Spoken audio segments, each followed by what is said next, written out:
All right. Hi, everybody. Welcome back to another week, the 10th week of aerodynamics class. I hope your exam 2 went well for you. The grades at this point should be all posted. And the solution is already up. You guys got that via email, but it's also on LMS. Again, just to reiterate, if you have any problems with the grading or just any general questions about why you lost points for anything, if your questions are about problem 1, please reach out to Dr. Hersa, and if they are regarding problem 2, reach out to myself, and we'll be happy to walk you through what happened, why you lost any points. All right, so jumping into what we covered this week, we started off on Monday with a quasi 1D. It was basically a class-long example, which is good. Those are always useful. We didn't actually cover a whole lot of material on Monday, but I will reiterate one equation that we went over because it is pertinent for the homework, which is the sonic area ratio. It's given as this long equation that's implicit in terms of Mach number. 1 over Mach number over 2, gamma plus 1, 1 plus, 1, gamma minus 1 over 2, Mach number squared, raised to the ratio of 1 plus gamma minus 1. All right, so this is a useful equation. It'll appear a couple times in this class. I believe it'll appear on the homework. And a lot of the times, it's not something you can readily solve for.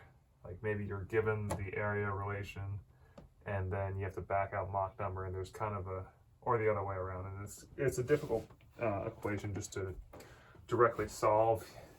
You can solve it implicitly in MATLAB pretty quickly. You can also reference the textbook appendices. Oh God, I think it's Appendix A, depending on which version of the book you have.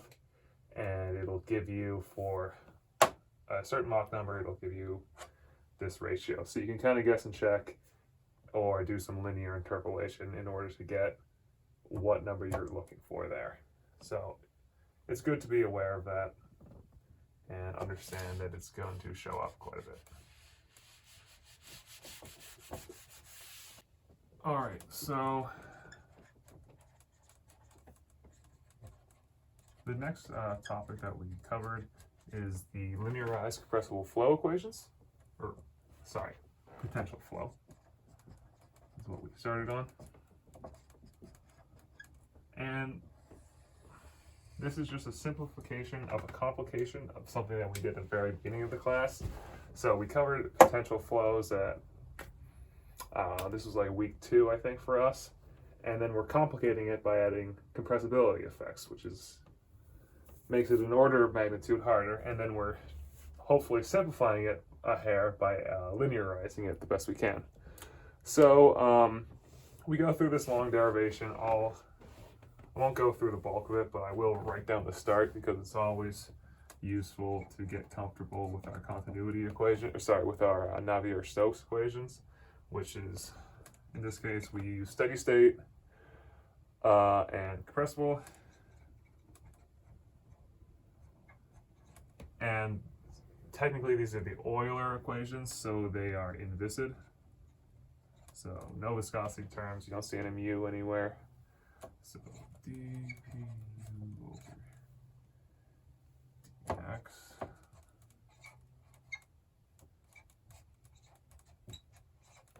continuity, mass conserved. We have our x momentum equations.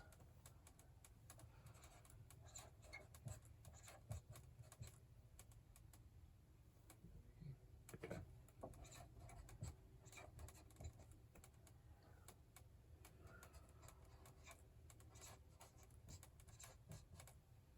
And our y momentum.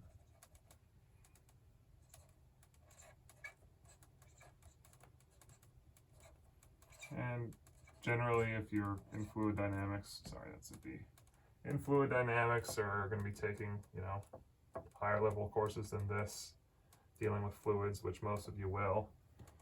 It's generally a good thing just to get as comfortable with the Navier-Stokes equations in their many forms as you can, because it can be kind of intimidating and you'll see them a lot. So, in lecture, Dr. Hrsa goes through a long derivation with the Laplace equations, and we arrive at a modified Laplace equation, which has the form, which has a correction factor. Sorry, let's start with what we know the Laplace equation to be.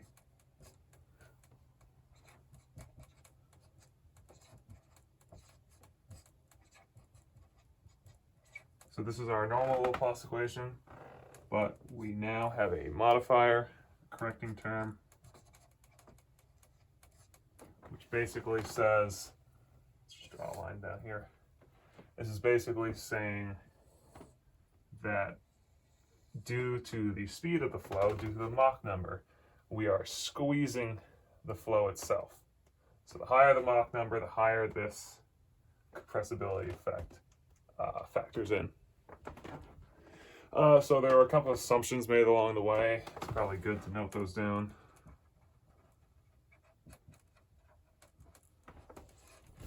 We assume slender bodies. So for a sphere, golf ball flying through the air, this kind of breaks down. Small angle assumption.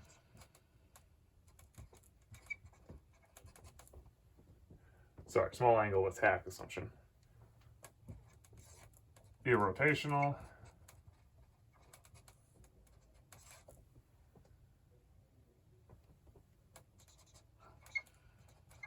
This kind of breaks down again for very high Mach numbers,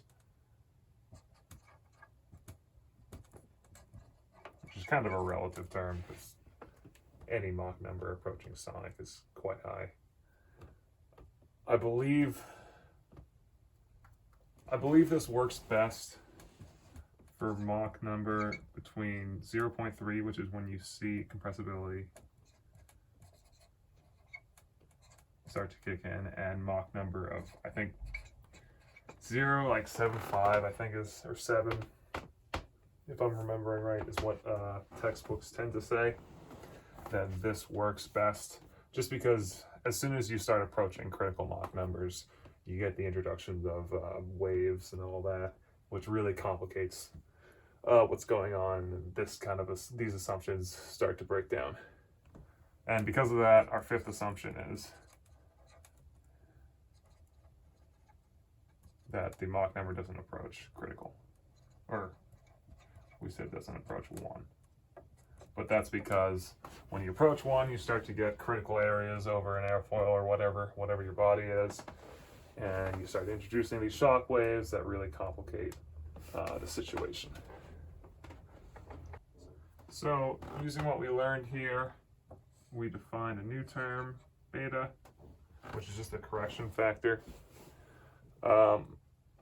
So we derived some corrections to some terms we already know. Started with the coefficient of pressure is your standard coefficient of pressure divided by beta, and this is your new corrected approximation for coefficient of pressure when compressibility becomes a factor. So let's, oh wait, this is beta squared, isn't it?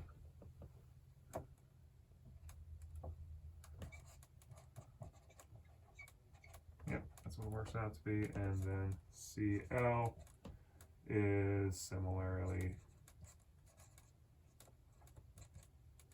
CLO, which is the CL that you know and love already, over this compressibility term, 1 minus Mach numbers, sorry, the square root of 1 minus Mach number squared.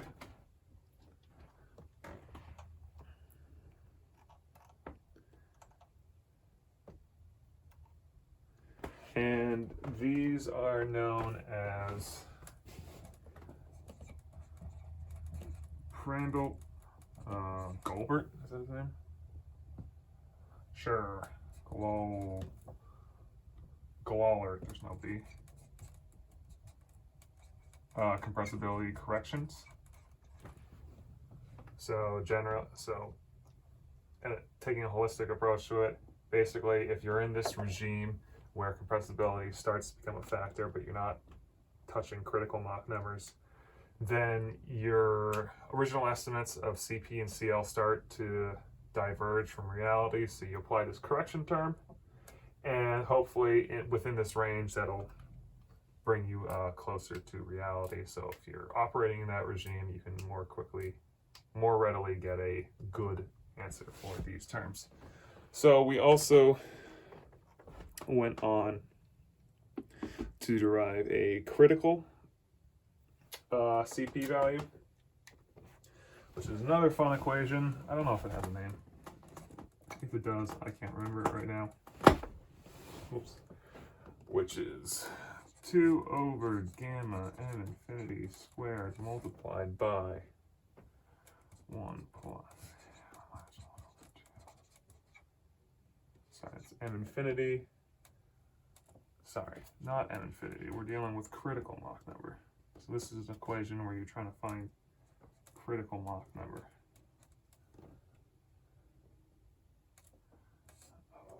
1 plus gamma minus 1 over 2 raised to the gamma over gamma minus 1 all minus 1 in brackets. So this is a very useful equation. You're going to actually need it for the homework, where if you're given a critical CP value, you can find the critical Mach number or vice versa. But generally, that's not how reality works. Problems don't lend themselves like that. So you have to do something yourself to solve for the critical Mach number.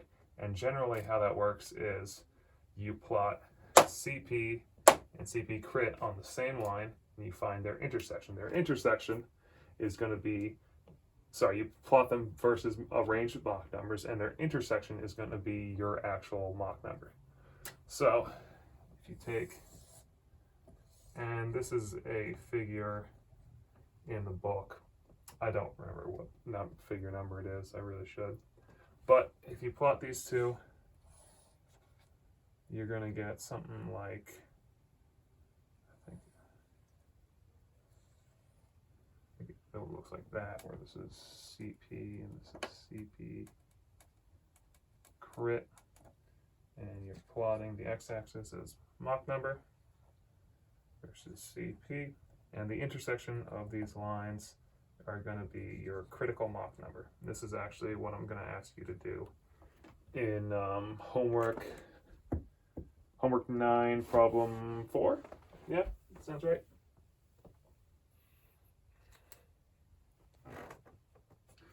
Okay, so to stick along the theme of what we covered this week, I'm going to quickly go over a quasi 1D flow example.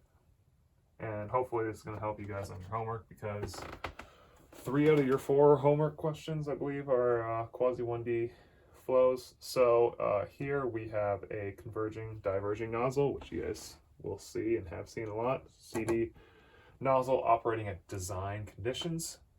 We're given the throat area, we are given the exit area, and the reservoir pressure and temperatures. So, and we are asked to find the back pressure, which is the exit pressure, pressure outside the exit of the nozzle, and m dot, which is the mass flow rate through the nozzle itself. So, because we're operating at design conditions, we know that we are going to be choked at the throat, ideally, so we can start looking at this equation that we touched on before.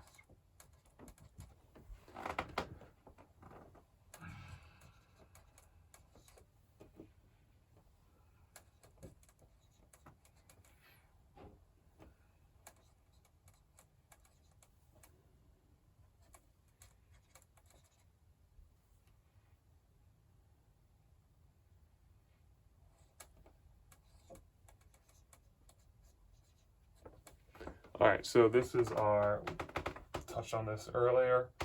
So from what we're given, we can find the area ratios.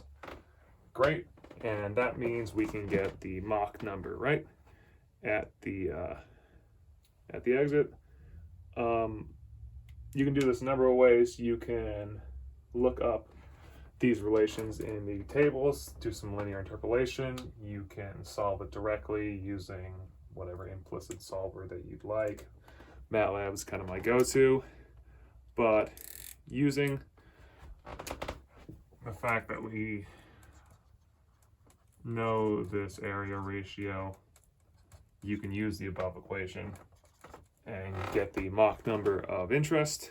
And once we have the Mach number of interest, we can find a number of things, namely pressure, where we're looking for the outer pressure, which is some isentropic relation that we've touched on a number of times, 1 plus gamma minus 1 over 2 Mach number squared raised to the, sorry that it's crowded, just draw a line there, raised to gamma over gamma minus 1, and you can back that out and get that the back pressure is some number. Here, I'll just write it out. In this case, we get that the pressure is, it's cut off. It might be 93 kilopascals, but my solution's cut off. That could be off by an order of 10, so I won't write it. The number's not important. Anyway, you can get your back pressure with that equation, which answers are part A. So part B, we're asked for m dot.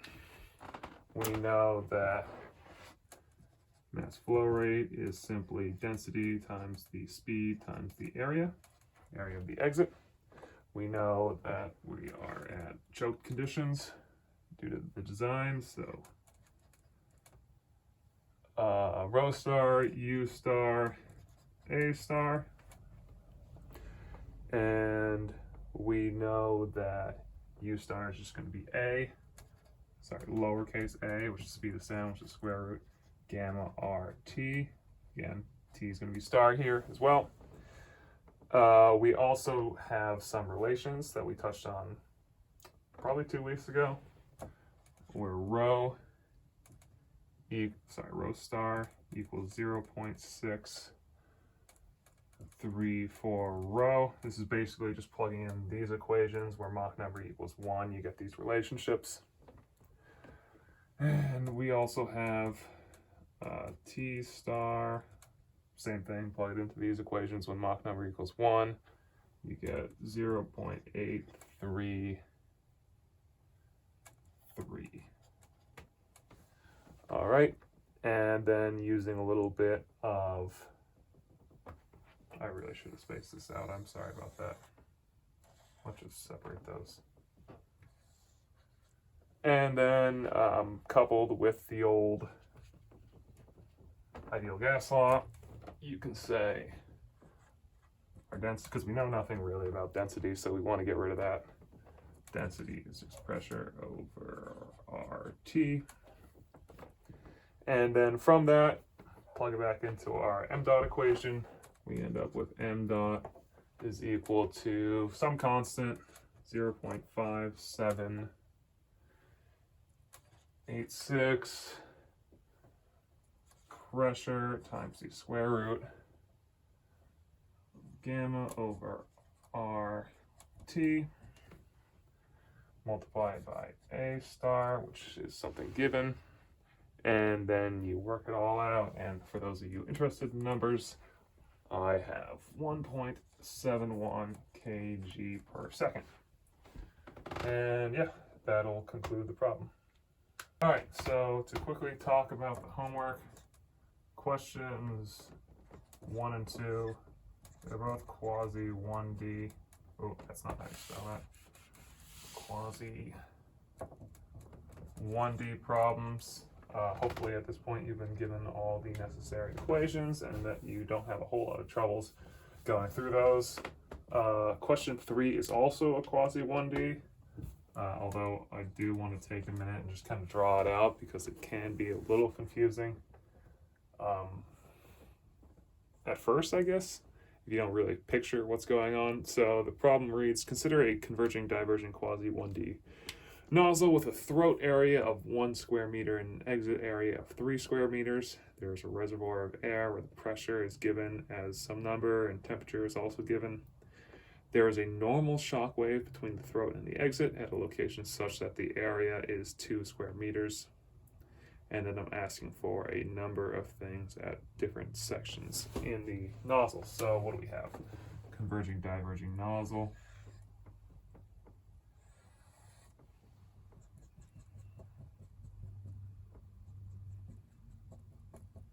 Where we have some throat, which is given as area here is 1 square meter, and then we have some exit where the area here is given as 3 square meters. And then what I'm telling you is that there exists a normal shock somewhere between those 2 points where the area is 2 square meters.